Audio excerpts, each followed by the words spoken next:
अल्हम्दुलिल्लाहि वहदह वस्सलातु वस्सलामु अला मन ला नबिय्य बअदह वला रसूल बअदह वला उम्मत बअद उम्मती सल्लल्लाहु अलैहि वसल्लम। बिरादरान इस्लाम, अल्लाह रब्बुल इज्जत का बड़ा फजल और एहसान है कि रमजान की बरकतें हासिल करने के बाद आज ईदगाह के मैदान में हम यहाँ मौजूद हैं। हमने रमजान की बरकतें खाली अल्लाह की रज़ामंदी की बरकतें ली, जन्नत के तलबगार बने और अल्लाह से बरकतें बराबर उसकी इताअत के रास्ते से लेते रहे।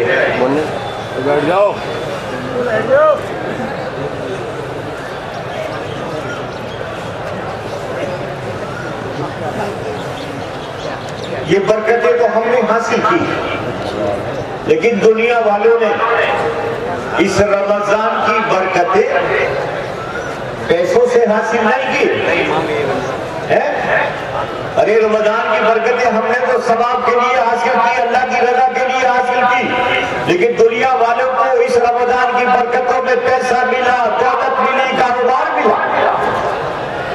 एक महीना तक पूरी दुनिया के मुसलमान जिन्होंने पूरे दुनिया के कारोबार को चला के रख दिया, जो जाम था, बिल्कुल एकदम कारोबारी जिंदगी रुकी हुई थी, एक महीना मुसलसल इस मुसलमान के खर्च करने की बुनियाद पर पूरी दुनिया का कारोबार चला। और कमाल ये देखिए आप, रोजा हम रख रहे हैं, अल्लाह की रजा हमें हासिल करनी है।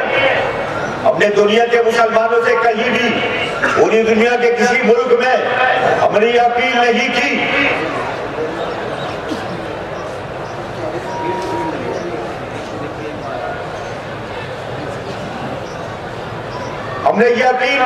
पूरी दुनिया में किसी ने भी मुसलमानों रोजेदारों मुसलमान से खरीदारी करना, किसी गैर मुस्लिम से खरीदारी मत करना। क्यों भाई? दुनिया में किसी ने अपील की? हिंदुस्तान के किसी लीडर ने, किसी मौलवी ने, किसी आलिम ने कोई अपील नहीं की कि हिंदुस्तान के अंदर इस रमजान के एक महीने के अंदर आप खरीदारी मुसलमान से करें, अपने किसी बिरादरे वतन से कुछ ना खरीदें। क्यों भाई? बताओ, कोई किसी ने अपील की? अरे मेरी आवाज को लब्बैक तो कह दो। नहीं की ना? रमजान के पूरे महीने में खरीदारी मुसलमानों ने हर एक से की, हर एक का कारोबार चलाया।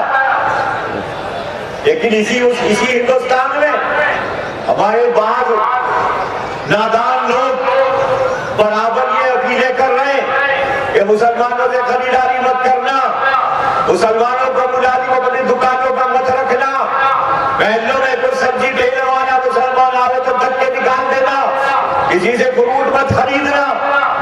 हमने नहीं की किसी से ये अपील। हम तो सबके साथ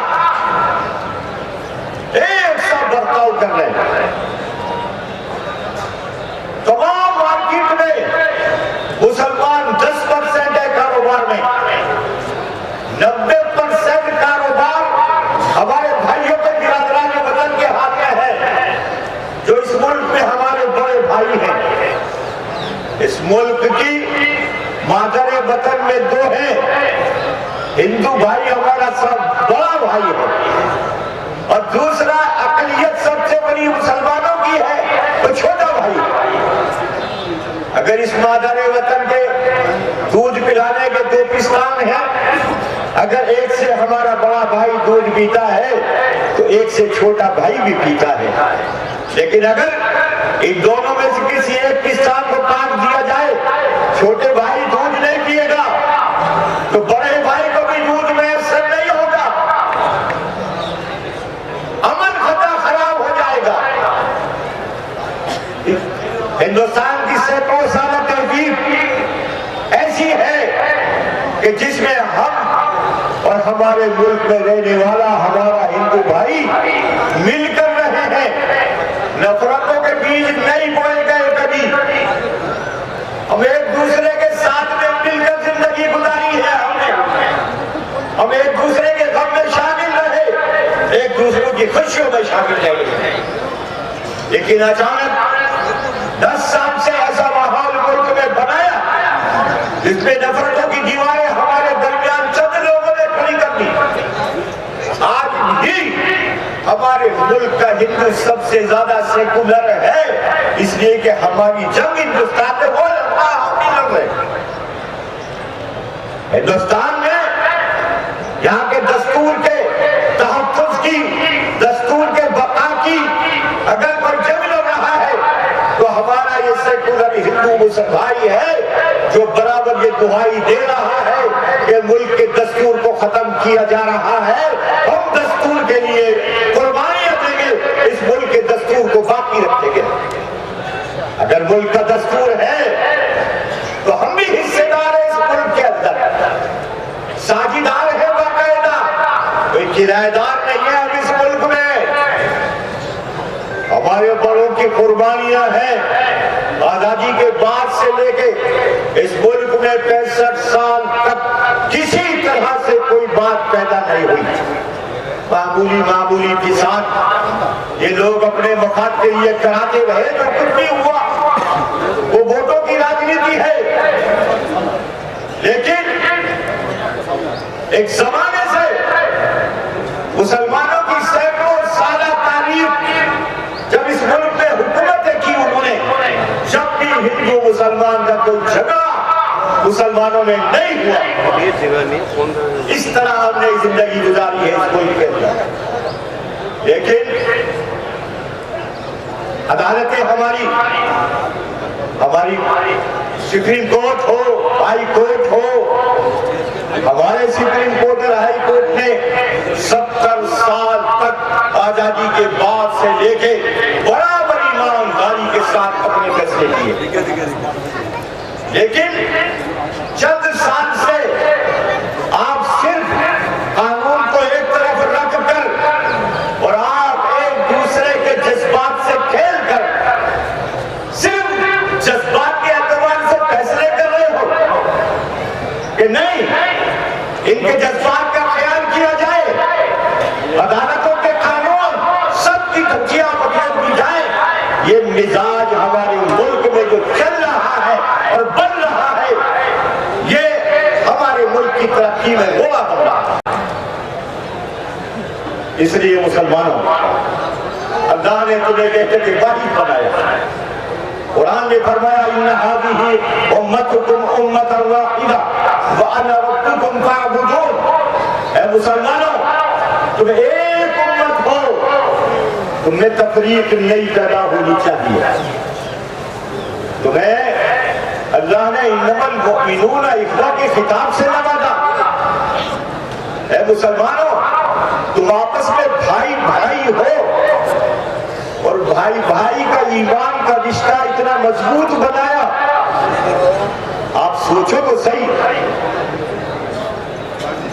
यार, ये बाद में आने वाले लोग माहौल को खराब कर रहे हैं। लोग यहाँ 5 बजे से 6 बजे से बैठे और ये लोग आ गए चल कर यहाँ पे आके जिताई ले रहे। अफसोस की बात है, ख्याल कीजिए आप दूसरे लोगों का जिन्होंने 5 से ड्यूटी लेकर जगाई ले रखी है यहाँ पर, जबरदस्ती घुसरे यहाँ आकर।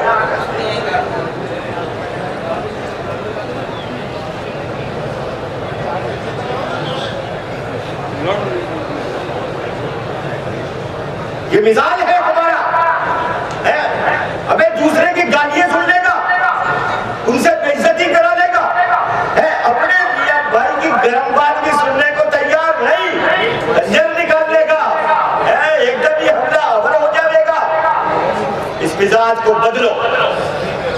कुरान कहता है मैंने तुम्हें आपस में ईमान वालों को भाई बनाया और इतना मजबूत रिश्ता है भाई का जिसको कुरान और हदीस बता रही है इस रिश्ते को कि कयामत में अल्लाह की बारगाह में जब हाजिरी होगी तो जिस्मानी रिश्तों की हैसियत खत्म। यौम यफिर्रुल मर्'उ मिन अखीही व उम्मी उम्मिही व अबी व साहिबतिही व बनी। कल क़यामत में जब अल्लाह की बारगाह में अदालत लगी हुई होगी और अगर आमाल का हिसाब होने लगा तो देखना, अगर किसी के आमाल में एक नेकी की कमी रह गई, मग़फ़िरत होने के लिए ये बेटी अपनी माँ के पास आएगी, ऐ मेरी माँ, तूने जिंदगी पर मेरे पे एहसान किया, आज एक एहसान और कर दे, मुझे एक नेकी की जरूरत है, मेरी मग़फ़िरत हो जाएगी। वो माँ जिसने पूरी जिंदगी एहसान की है बेटी पर, यूं कह देगी यार मैं तेरी कोई मदद नहीं कर सकती। बाप के पास जाएगी, बाप ने कुर्बानियां दी दुनिया में बेटी के लिए, बाप भी कह देगा मैं कोई तेरी ख्वाहिश पूरी नहीं कर सकता, जिस्मानी रिश्तों की हैसियत खत्म। लेकिन देखना, ये ईमान का रिश्ता जो है कल क़यामत में भी बाकी रहेगा। ईमान का रिश्ता कल क़यामत में बाकी रहेगा, दुनिया के रिश्ते खत्म हो जाएंगे। अल्लाहु यौमइज़िन बअदुहुम लिबादिन अदु इल्ला अल-मुत्तक़ीन। दुनिया के रिश्ते खत्म, लेकिन ईमान की बुनियाद पर जो रिश्ते होंगे, ये ईमान वाला एक दूसरे का सिफारिशी बनेगा, एक दूसरे की मग़फ़िरत कराएगा, अल्लाह से कहेगा अल्लाह मैं इसकी गवाही देता हूँ ये ईमान वाला मुसलमान है। ज्यादा ईमान इतनी बड़ी हैसियत है, आज हमने इस रिश्ते की हैसियत को खत्म कर दिया। इसलिए मुसलमानों, कुरान करीम में अल्लाह ने वअतसिमू बिहब्लिल्लाहि जमीआ, ऐ मुसलमानों, ईमान वालों, उस जमाने में नबी करीम सल्लल्लाहु के जमाने में जो लोग ईमान लेके आए, मुख्तलिफ कबीलों के, मुख्तलिफ खानदानों के, जो जरा सी बात पर खून बहाते थे, ईमान लाए, तो खुदा ने उन ईमान वालों को मुखातिब करके कहा, ऐ ईमान वालों, अल्लाह के हुक्म को मजबूती के साथ पकड़ लो, इसके पाबंद बन जाओ, वला तफर्रक़ू, और देखो आपस में बदौलत नहीं, वज़कुरू निअमतल्लाहि अलैकुम इज़ कुंतुम आदा, अल्लाह की नियामत को याद करो, तुम दुश्मन थे आपस में, एक दूसरे के खून के प्यासे थे, इस कुरान की बदौलत, इस ईमान की बदौलत अल्लाह ने तुम्हें एक दूसरे के साथ खलत मलत कर दिया, मैं दोस्त बना दिया।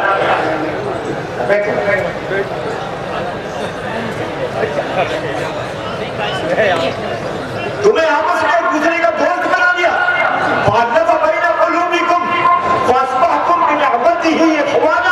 और अल्लाह ने भाईचारगी की नियामत से नवाजा तुम्हें।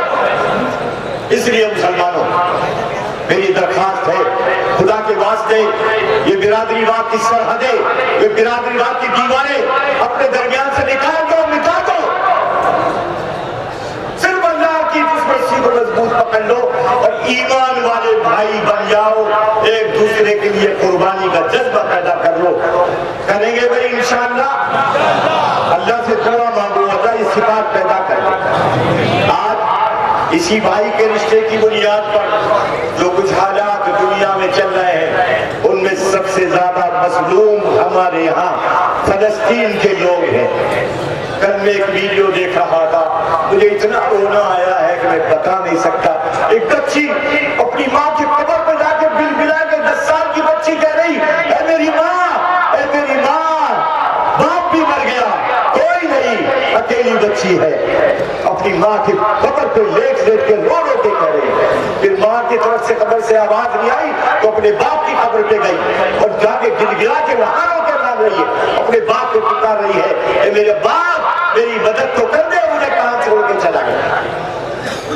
किस अंदाज पर उन फलस्तीनियों का कत्लेआम किया जा रहा है और दुनिया तमाशा देख रही है, और फलस्तीन के बराबर के मुस्लिम ममालिक इसराइल की तो मदद कर रहे हैं, मुसलमानों की, फलस्तीन के मुसलमानों की नहीं। ये हालात है, इसलिए मुसलमानों, अल्लाह ने मदद फरमाई है उनकी, और इंशाअल्लाह वही कामयाब होंगे। अरे कहो इंशाअल्लाह कामयाब होंगे, डट के कहो इंशाअल्लाह कामयाब होंगे। इसलिए देखो, इसराइल के को तकलीफ पहुंचाना, उसके माली ईमानी कुव्वत को कमजोर करना ये हमारे पहले एक ईमान वाले में जरूरी है।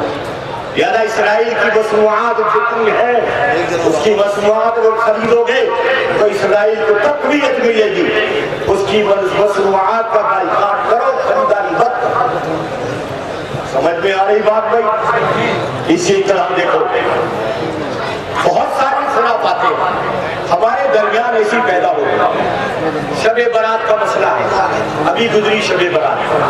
ये हमारा नौजवान कई साल से शबे बारात पर ये अनाज पका के सूर्या नहीं, शहर में बड़ा अमन और सुकून चल रहा है। लेकिन इस साल इस हमारे नौजवान ने हद कर दी बदतमीजी और इतना नुकसान किया है।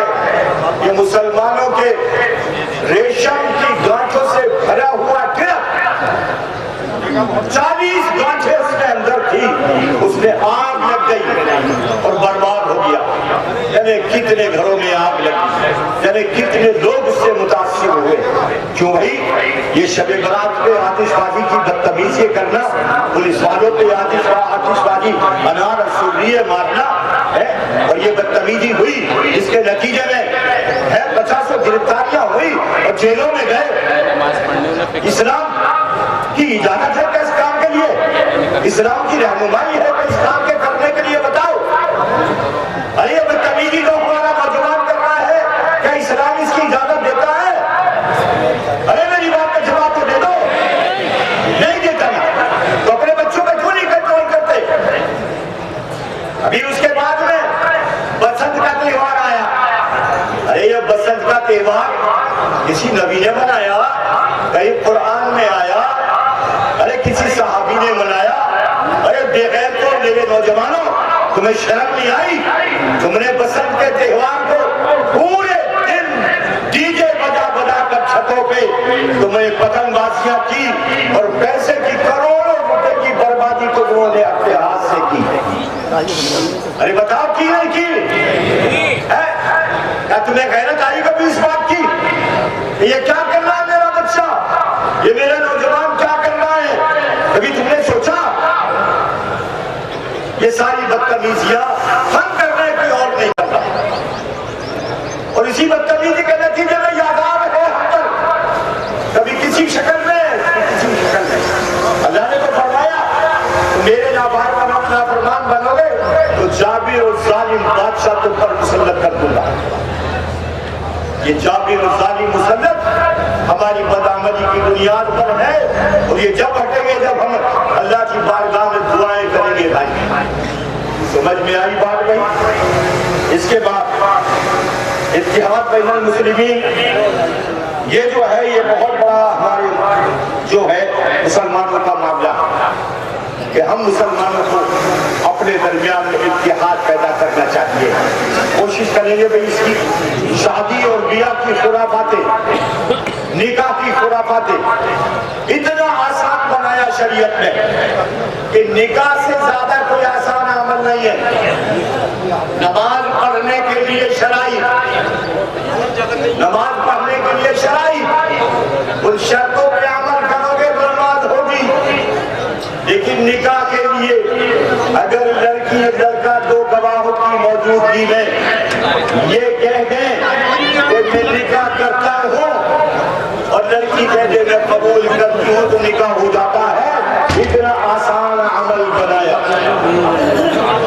जब ये करीम सल्लल्लाहु अलैहि वसल्लम की मजलिस में,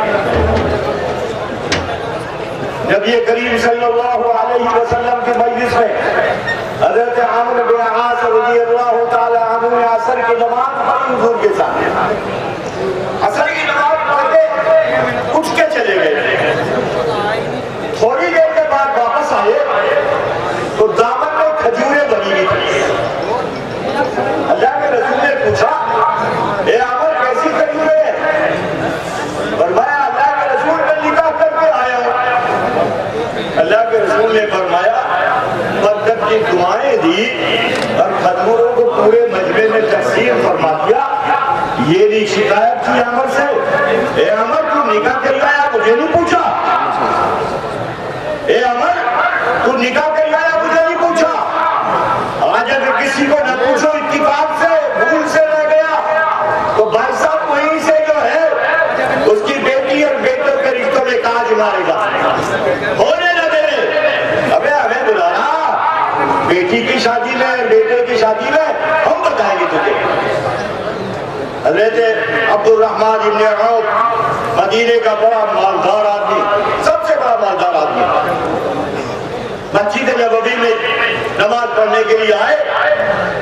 अल्लाह के रसूल ने रंग के निशान देखे। आज भी जहालत के उसमें थप्पे लगाए जाते हैं खूब उसके रंग के। आज भी हमारे बिरादराने वतनों में ये है रिवाज, ये रिवाज वहां भी था। आपने कपड़ों पर थप्पे देखे, निशान देखे रंग के, तो अब्दुर्रहमान से पूछा, हे अब्दुर्रहमान ये रंग के थप्पे कैसे? तो अब्दुर्रहमान ने फरमाया, अल्लाह के रसूल मैंने निकाह कर लिया। तो अल्लाह के रसूल ने अब्दुर्रहमान से ये नहीं कहा, हे अब्दुर्रहमान तूने मेरे बगैर निकाह कर लिया, गजब तेरा। बल्कि क्या फरमाया, हे अब्दुर्रहमान माशाअल्लाह बरकत की दुआएं दी और फरमाया वलीमा करो, वलीमा करो औ लिम वलौ बिशाकिन। मौदार थे, लेकिन यूं फरमाया चाहे एक बकरी ही काटनी पड़े लेकिन वलीमा करो। इतना आसान अमल बनाया इस्लाम ने शादी और बियाह को। हमने इस निकाह के काम को, शादियों को खुराफात से भर दिया, बेपनाह खुराफातें पैदा करना। क्यों भाई है बात नहीं? ये बताओ। इन सारी चीजों पर मुसलमानों सोचने की जरूरत है, अपने हालात को दुरुस्त करने की जरूरत है। पैसा बचाओ और अपने कंट्रोल में रखो।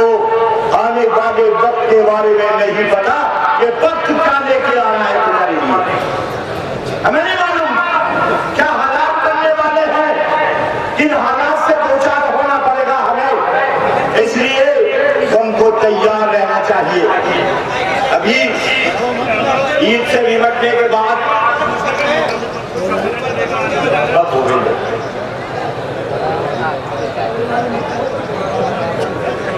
ईद से निपटने के बाद अब जो हमारा काम है, देखो इलेक्शन की हमी, इलेक्शन की हमी शुरू हो जाएगी। हम जितने लोग हैं सब कहीं ना कहीं इलेक्शन में लगेंगे। इसलिए मुसलमानों सबसे पहला काम तो वोट का है। जिनकी वोटें बनी भी नहीं अपनी वोट बनवाओ, जिनके पास आधार कार्ड नहीं आधार कार्ड बनवाओ, जिनके पास वोट आईडी कार्ड नहीं है उसको बनवाओ। 26 तारीख में मेरठ में इलेक्शन है, अभी 15 दिन बाकी है। यार ये काम सबसे पहले करो इमरजेंसी की तरह। समझ में आ रही है बात? करोगे? ये काम करना है। और हमारे पढ़े लिखे लोग महलों में नौजवान हमारे उनके मददगार बने, जिनके भी वोट नहीं बने, आधार कार्ड नहीं बने, कोशिशें करके उनकी वोट बनवाएं। ये वोट एक तरफ जहां मुल्क के कानून के तहफ्फुज़ के लिए और मुल्क के कानून की हिफाजत के लिए हमारे जिम्मे है, मुल्क का दस्तूर हमें हक दे रहा है वोट के डालने का, लिहाजा इस हक का इस्तेमाल करना हमारे जिम्मे लाजिम है। दूसरा मिल्ली और शरई फरीजा है हमारे जिम्मे कि मिल्लत के इस फरीजे को आप अदा कीजिए, अपनी वोट का सही इस्तेमाल कीजिए। वोट आपकी राय गाना जाए, बंटवारा ना हो, जहां भी हो एक जगह इत्तेहाद के साथ अपनी वोट डालिए। समझ में आ रही है बात?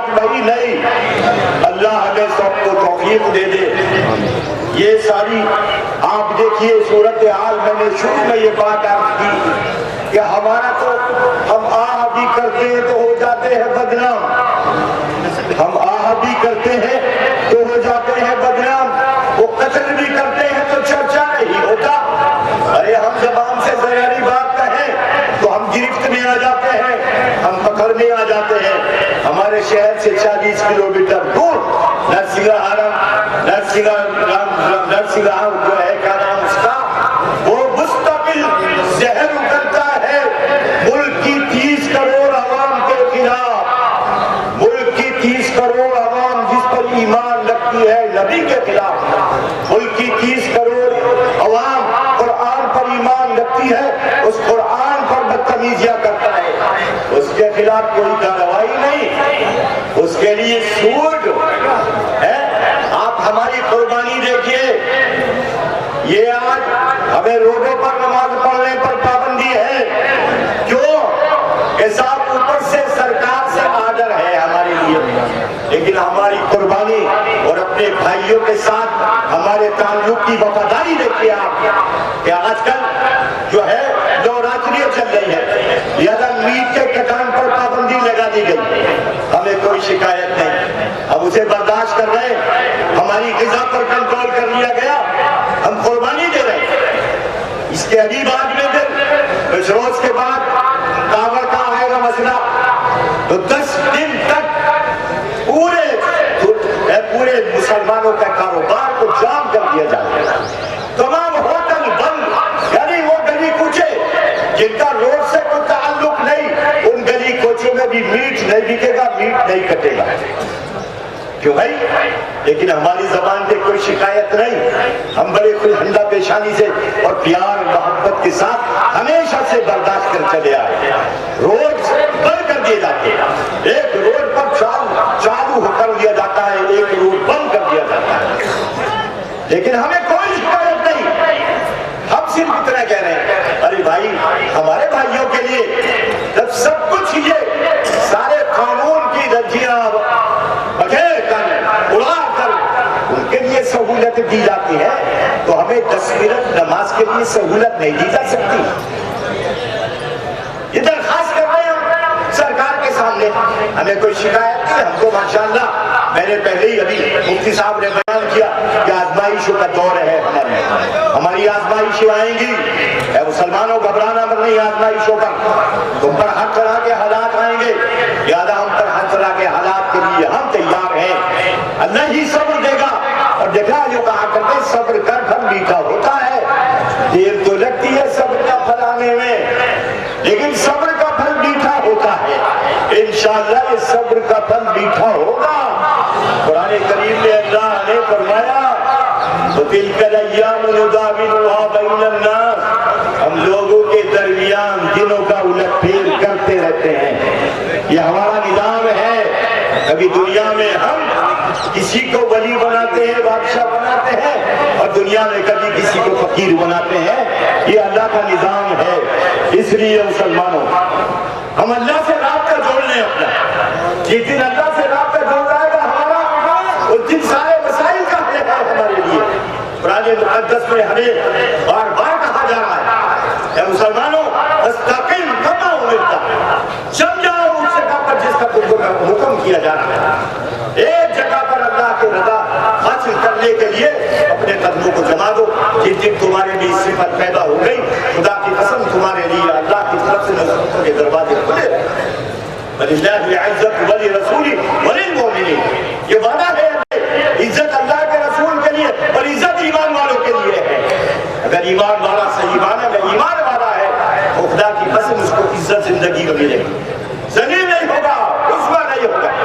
अल्लाह हम पर करम फरमा दे, जो कुछ हमने सुना, मैंने सुनाया, अल्लाह हमें सबको अमल की तौफीक दे दे, अल्लाह सबको अमल की तौफीक दे दे।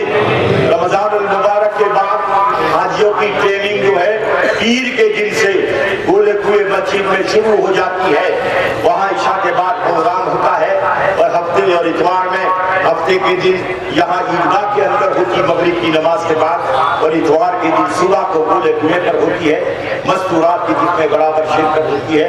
हज को सीखना जरूरी है, देखना ईद की नमाज की तरकीब अभी हजरत काजी साहब बताएंगे, हर साल बताते हैं, 50 साल से नमाज पढ़ते आ रहे हो, ईद की तरकीब बताने के बाद भी समझ में नहीं आती, नियत बांधने के बाद दाएं बाएं देखे ये बराबर वाला क्या कर रहा, हाथ छोड़ रहा है बांध रहा। अरे 50 साल में तुझे सिर्फ ईद की नमाज याद नहीं हुई, तो तुझे हज कैसे याद हो जाएगा? इसलिए हज का सीख कर जाना जरूरी। अल्लाह मुझे भी रात को अमल की तौफीक दे। अल्हम्दुलिल्लाह।